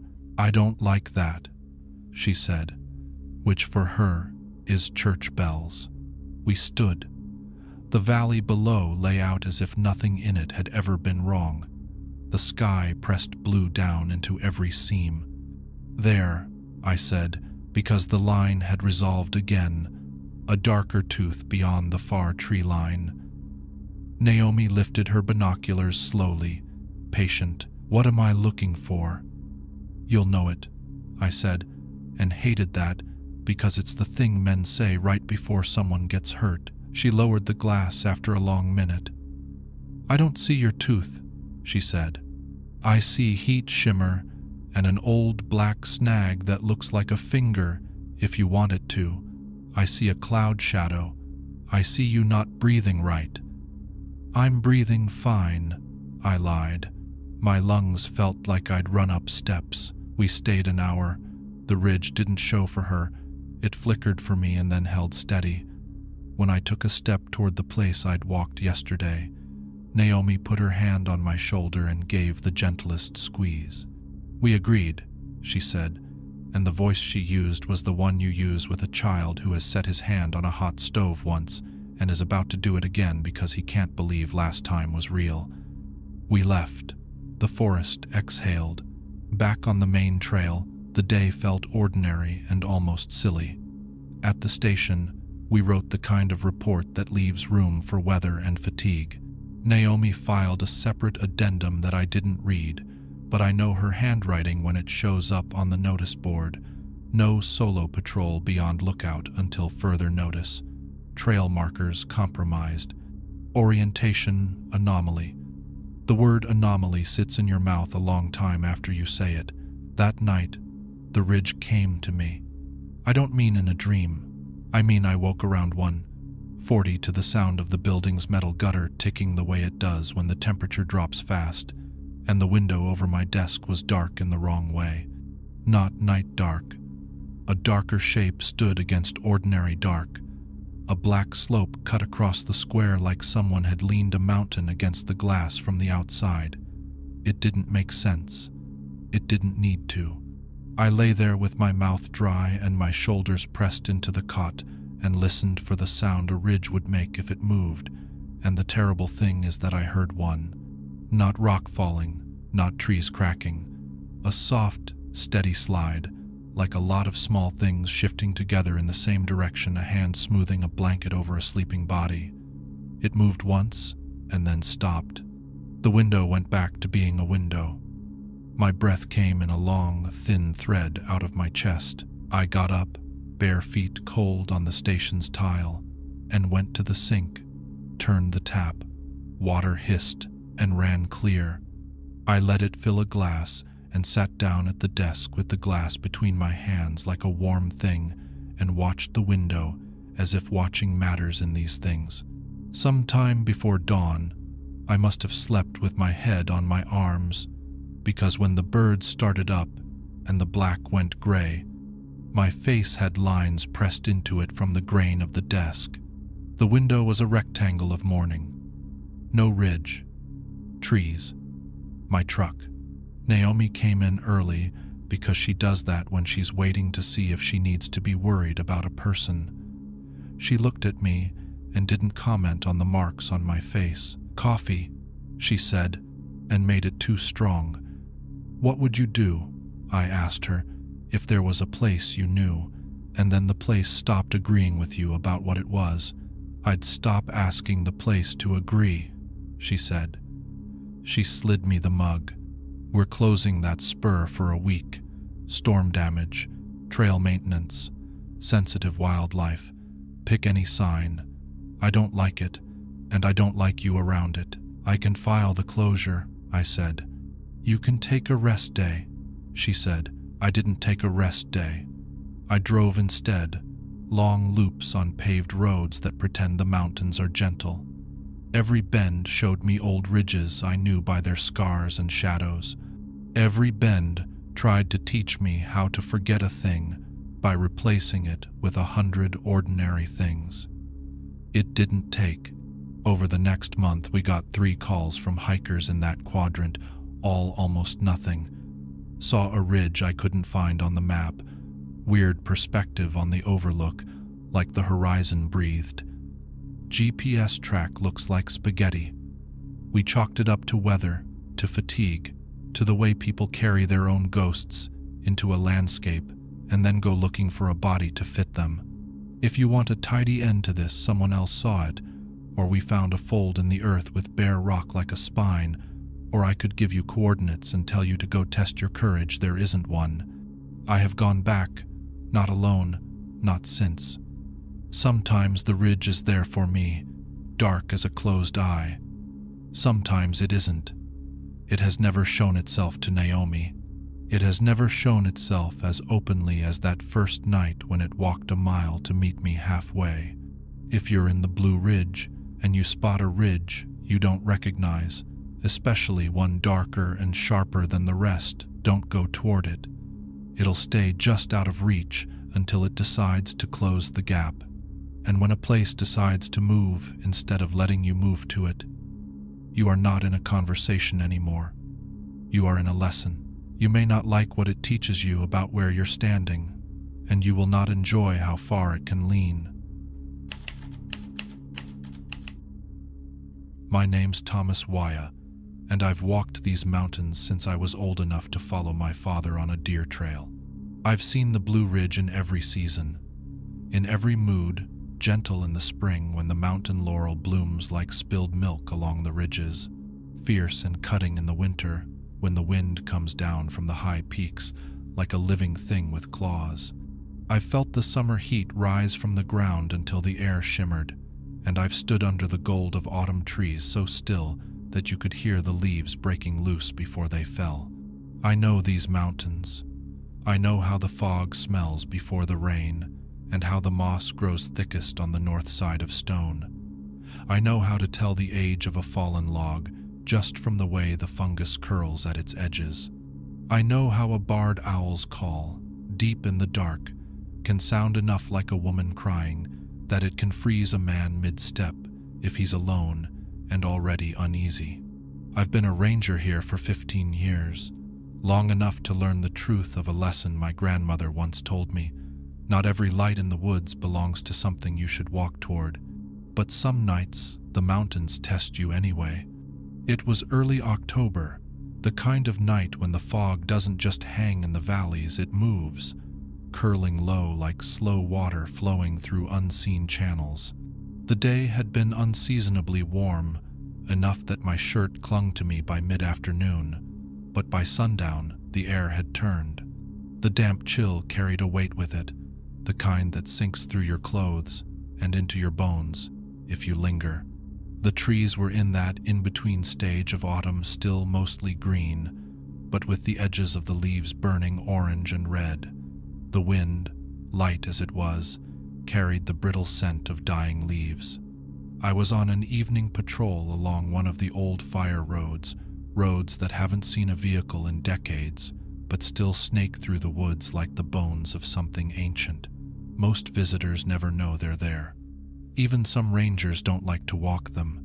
I've always felt they have personalities. Some nights, they're wide and welcoming. Other nights, the forest crowds in from both sides, and you get the uneasy sense that if you turned back, the path you came from wouldn't be there anymore. That night, it felt like the latter. By the time I decided to head back toward the truck, the fog had thickened enough that my headlamp was no longer much help. The beam didn't so much cut through the mist as smear across it, making everything ahead look like it was underwater. My radio crackled every now and then with weather updates from the station, more fog inbound, visibility dropping, maybe a light rain after midnight. Even the sound of the static felt off, muted, like the air was pressing down on everything. I'd just passed an old, disused spur trail when I saw it, a warm, amber glow in the distance. At first, I thought it was someone's campfire, but there were no voices, no scent of smoke, no flicker of flame. I stood still for a few seconds, trying to place it. The glow was too steady, too round. Not a fire, a lantern. It hovered maybe 50 yards ahead, deep in the mist. "Hello?" I called out, raising my voice just enough to carry without shouting. "Park ranger, you need assistance?" No answer. The light stayed still. I stepped forward. 3 slow steps, boots sinking into the damp carpet of leaves. The glow retreated only slightly, but enough to keep the distance exactly the same. I stopped, waited, tried again. Same result. 3 steps forward, and the light drifted back, always just out of reach. A tight, cold feeling started in my gut. I'd learned to trust that feeling over the years. My grandmother's voice echoed in my head. If the woods are trying to lead you somewhere, make sure you want to see what's waiting before you follow. I should have turned around, but curiosity is its own kind of danger. If you're lost, I called again, I can help you get back to the trailhead. Nothing, just that warm glow, waiting in the mist. The fog was thicker now, curling around my legs, swallowing the edges of the trail. The woods had gone silent, not quieter, silent. No crickets, no owls, no rustle of leaves. The kind of silence that makes you suddenly aware of the sound of your own breathing. I kept walking. The light didn't come closer or move away, it just stayed there. Every now and then it would sway gently, as though held by someone walking at a slow, steady pace. 5 minutes passed. The ground beneath my boots shifted from gravel to damp earth. The trees here were older oaks and poplars thick enough that you could stand 3 men shoulder to shoulder and still not reach around their trunks. The canopy above was so dense that even without the fog, I doubt any moonlight would have touched the ground. The lantern still burned ahead of me. It wasn't the harsh beam of a flashlight. This was the living, uneven light of a real flame. I could see now that the glass was warped, antique, the kind that bends the glow into strange shapes. And behind it, blurred by the fog, was the outline of a figure. Something in my chest tightened. That silhouette, it was familiar. I walked another 100 yards. The fog shifted, and the figure came into sharper focus. Broad shoulders, the tilt of the head, the lazy swing of one arm carrying the lantern. My blood went cold. I knew that walk. 3 years ago, I'd followed it down a narrow pass on a rescue call. His name was Jacob Miller, seasonal ranger turned firefighter. My friend, the kind of man who could make a long hike feel shorter just by talking to you. And I'd carried what was left of him out of a wildfire zone in North Carolina. I'd stood at his funeral, but here he was, or something wearing his shape, carrying a lantern through the fog. I froze. My breath came fast and white in the cold air. My palms were slick inside my gloves. He didn't turn, didn't slow, just kept walking. Against everything screaming in my head, I called out, "Jacob." The figure paused. The lantern swayed gently in his hand, the flame flickering like it had caught a faint, private wind. Slowly, too slowly, he turned. The fog between us peeled back just enough for me to see his face. It was Jacob, but wrong. Skin pale, almost gray. Eyes so dark they swallowed the whites completely. His lips parted, and though 30 yards of damp air lay between us, his voice came as if he were whispering in my ear. "Come with me, Tom." It wasn't threatening. It was warm, reassuring, and somehow, that was worse. "Where?" I asked, my voice smaller than I meant it to be. His smile was thin, deliberate. "Home." The word didn't sound like an invitation. It sounded like the end of a sentence I hadn't heard the start of. I stepped back, my heel crunching on something brittle. Bones. Small ones, birds, maybe squirrels picked clean, but some were longer, shaped wrong for anything that should have been in these woods. When I looked up again, Jacob, or the thing wearing him, was closer. The lantern flared brighter, throwing long, finger-like shadows across the ground toward me. I pulled the cedar bundle from my belt, holding it out in front of me, murmuring a prayer my grandmother taught me as a child. His smile faltered. The light dimmed slightly. "You don't have to be afraid," he said softly. "It's easier if you follow." I took another step back. "I can't go with you." For a moment, he just stared. Then he tilted his head, eyes unreadable, and said, "You'll see me again." The lantern light faded, the fog closed in, and then he was gone. When the glow vanished, the forest sounds came rushing back, all at once, the wind, the crickets, the far-off call of an owl. I looked around and found myself on the main trail, less than a quarter mile from my truck. I had no memory of walking there. Later, back at the station, the trail logs showed no one else out that night. My GPS was a mess, drawing loops and switchbacks I never remembered taking. My jacket still smelled faintly of lantern oil. If you're hiking in the Blue Ridge on a foggy night and see a warm lantern light ahead, don't follow it, especially if the man holding it looks like someone you know. The dead don't carry lanterns to guide you home. They carry them to make sure you never leave.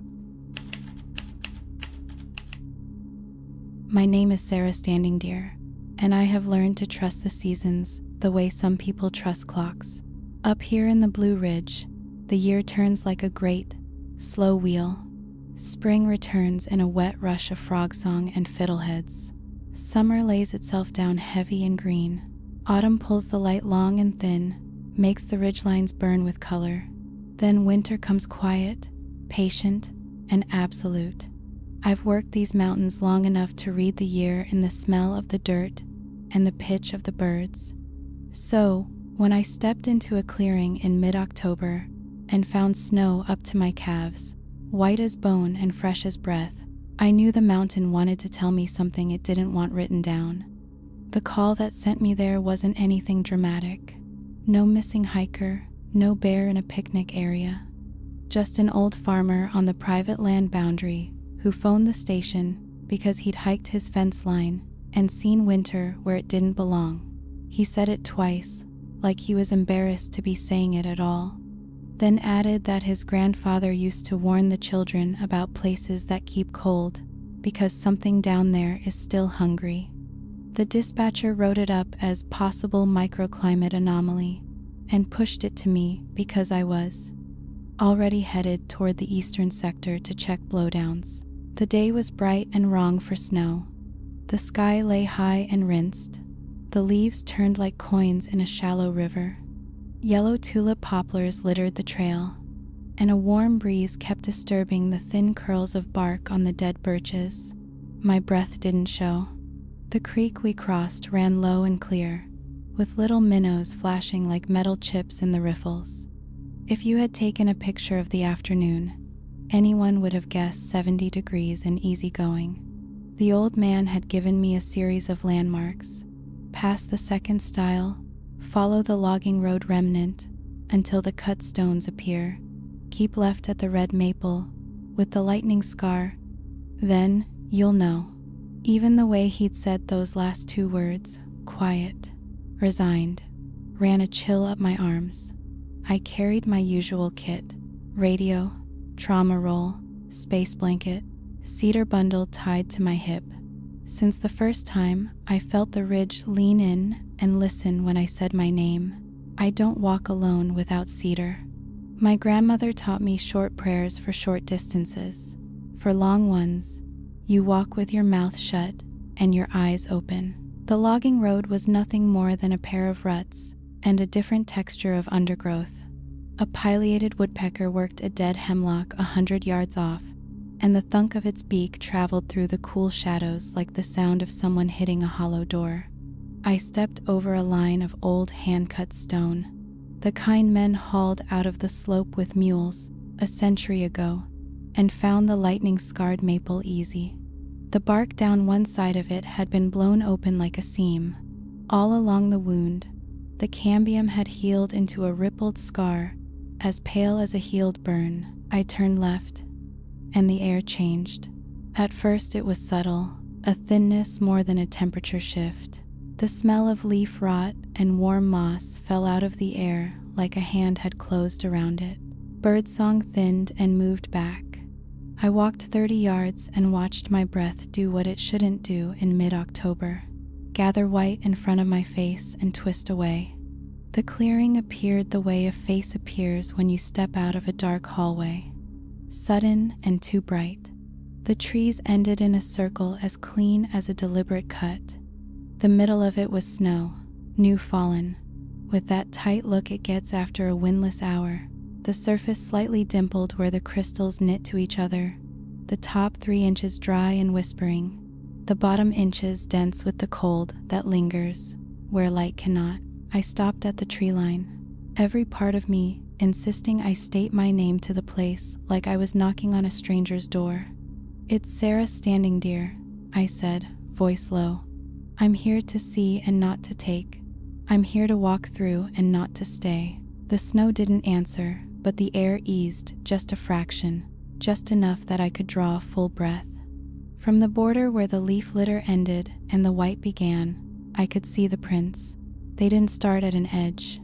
They just existed, as if the first step had been taken out of a second step, and then another, until a perfect ring had been pressed into the clearing's open palm. Claw-like is what the report would later say, because reports need nouns and adjectives. But standing there, I thought not of claws so much as hands that had forgotten what fingers were. 4 marks, evenly spaced. No pad, no heel. Each impression deep at the front, lighter at the back, like something had pulled itself forward and did not acknowledge the idea of weight. The stride between them never varied. 32 inches exactly, yes, I measured, because dread and procedure often have to share the same body.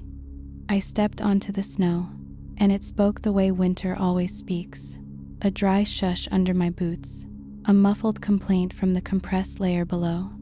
The cold immediately started looking for ways in, up the cuff of my pants, down the stitching of my socks, through the leather where the tread was worn.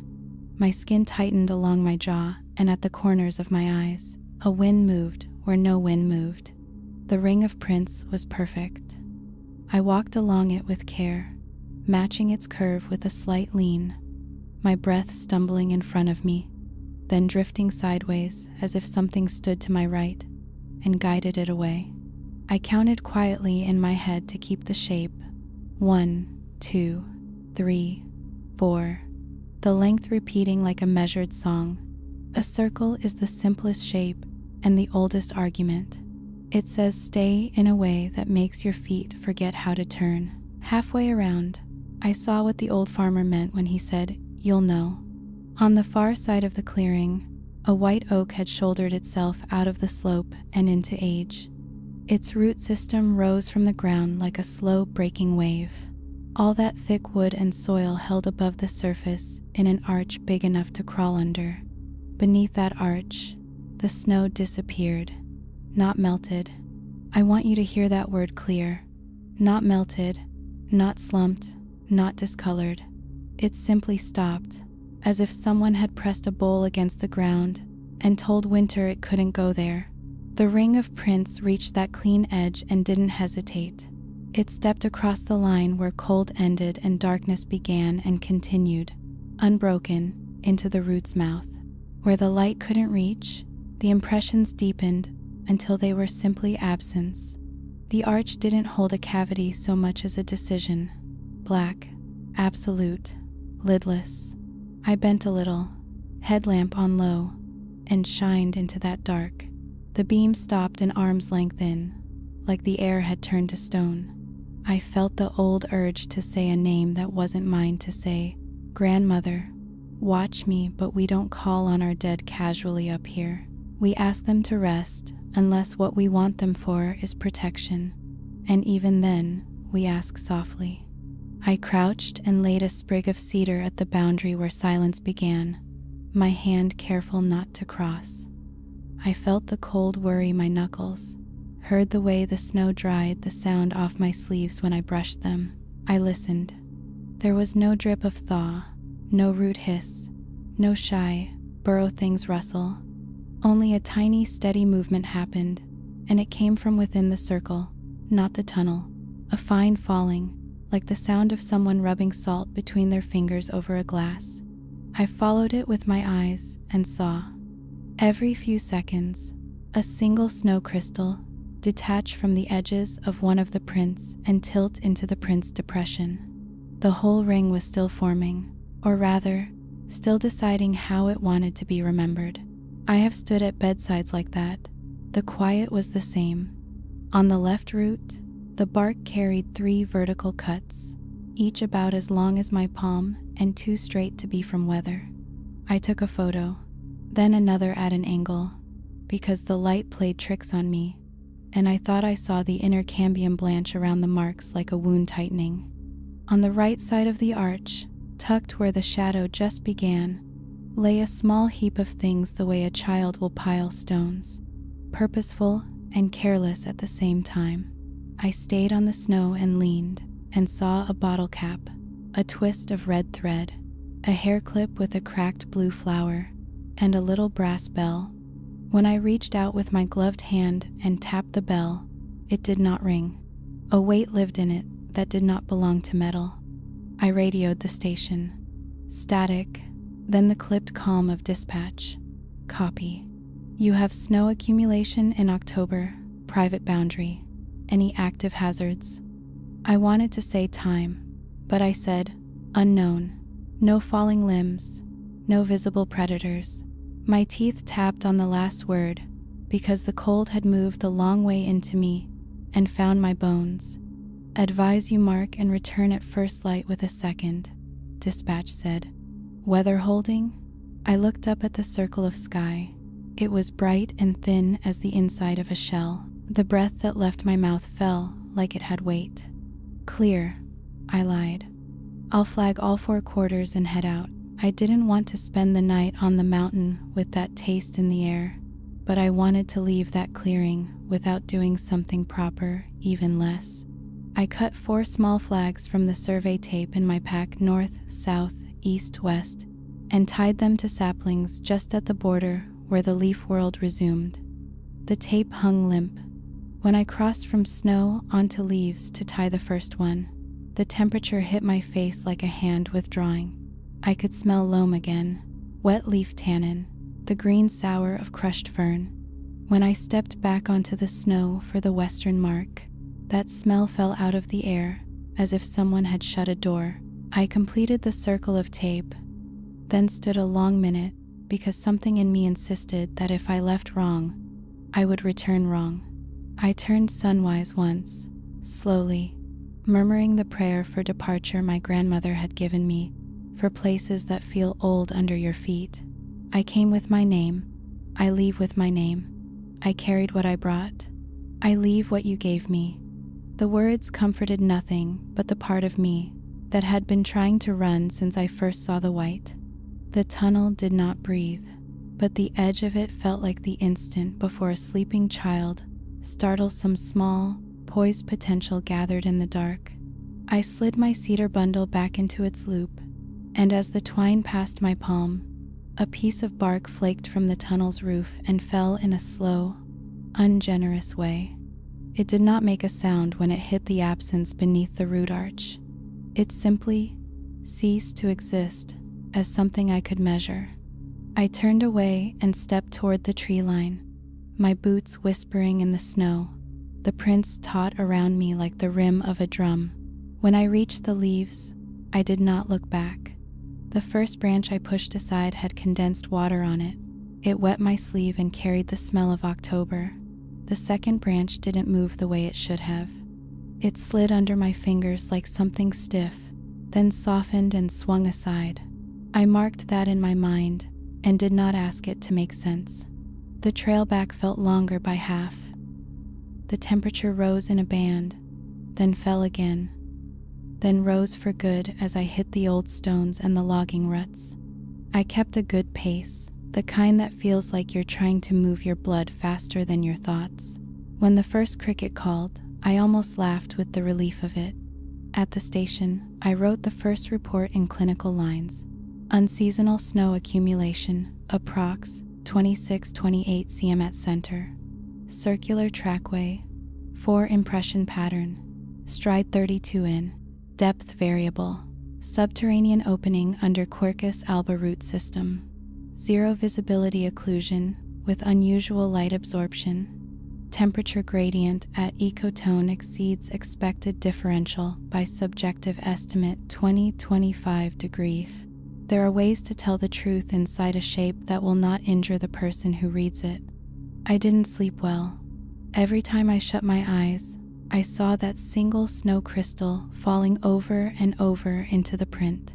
At 2:11 a.m., someone or something rang the station's outside bell. 3 taps, not urgent, measured like a knock on a neighbor's door. When I went out with my hand light, there was no one there. The air smelled faintly of iron, and the pine needles around the bell post wore a fine glitter like frost. The night temperature was 58 degrees.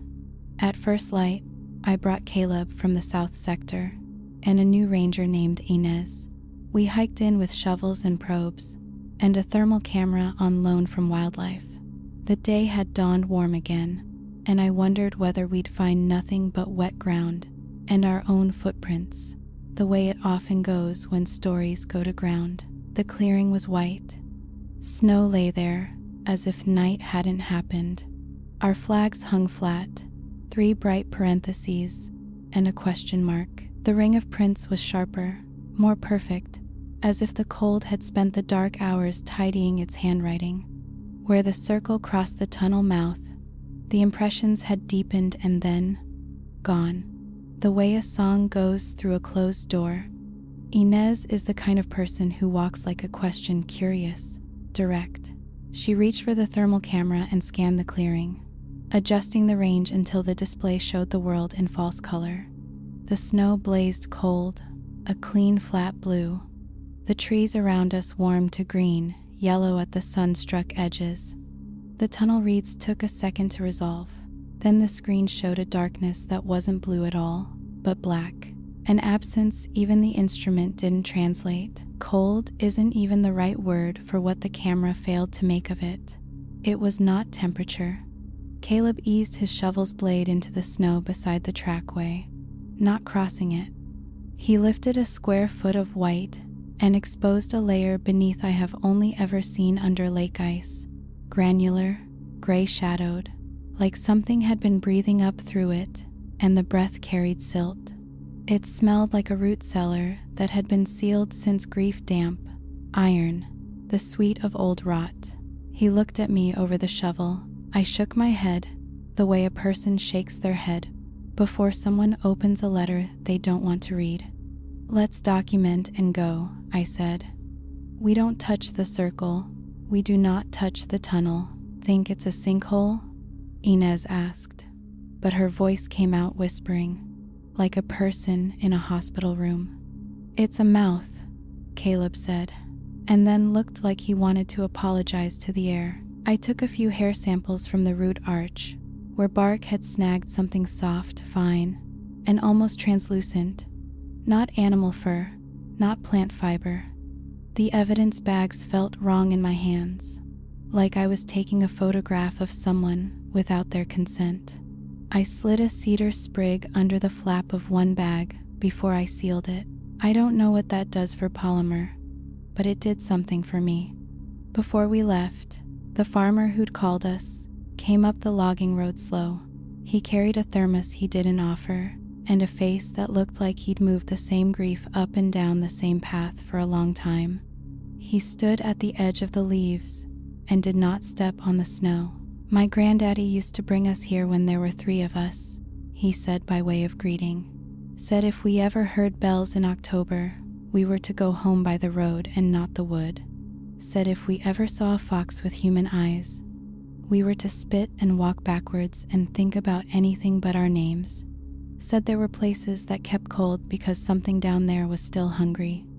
He lifted the thermos and drank and grimaced like the coffee had turned to water between his house and this clearing. "Found a dog collar here once. No dog, just the collar. The bell wouldn't ring when I shook it. Threw it down. Next week there was another bell. I didn't tell him about the brass bell under the root arch. I didn't tell him that when I tapped it, it felt like I'd laid my knuckle on someone's tooth.